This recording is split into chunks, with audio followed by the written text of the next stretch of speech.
નમસ્કાર મિત્રો, આજે આપણે વાત કરીશું નરકાસુર વધ સંપૂર્ણ કથા।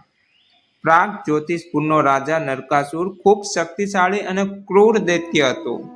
શરૂઆતમાં તે સારો રાજા હતો, પરંતુ અહંકાર અને દુષ્ટ સંગતના કારણે અધર્મના માર્ગે ચાલી ગયો।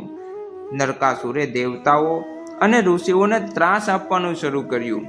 તેણે અનેક રાજ્યો પર હુમલો કર્યો અને 16,100 રાજ્ય કન્યાઓને કેદમાં રાખી, અહીં સુધી કે તેણે દેવ માતા અદિતિના કુંડળ પણ છીનવી લીધા। દેવતાઓ ભયભીત થઈ ભગવાન કૃષ્ણ પાસે મદદ માંગવા આવ્યા। ત્યારે કૃષ્ણ પોતાની પત્ની સત્યભામા સાથે ગરુડ પર બેસીને નરકાસુરના રાજ્ય તરફ નીકળ્યા। નરકાસુરે ભયાનક યુદ્ધ કર્યું। તેની સેના, રાક્ષસો અને શક્તિઓનો સામનો કરીને કૃષ્ણએ બધાનો નાશ કર્યો। અંતે કૃષ્ણએ સુદર્શન ચક્રથી નરકાસુરનો વધ કર્યો।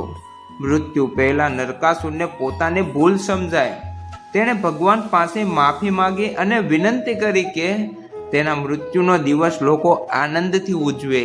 ત્યારે કૃષ્ણએ આશીર્વાદ આપ્યા અને ત્યારથી નરક ચતુર્દશી દિવાળીના એક દિવસ પહેલા ઉજવાય છે।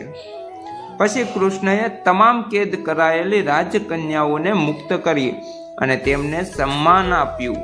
કથાનો સંદેશ: અહંકાર અને અધર્મનો અંત નિશ્ચિત છે। ભગવાન હંમેશા નિર્દોષની રક્ષા કરે છે। પાપી માણસ પણ અંતિમ ક્ષણે પસ્તાવો કરે તો ભગવાન કૃપા કરે છે।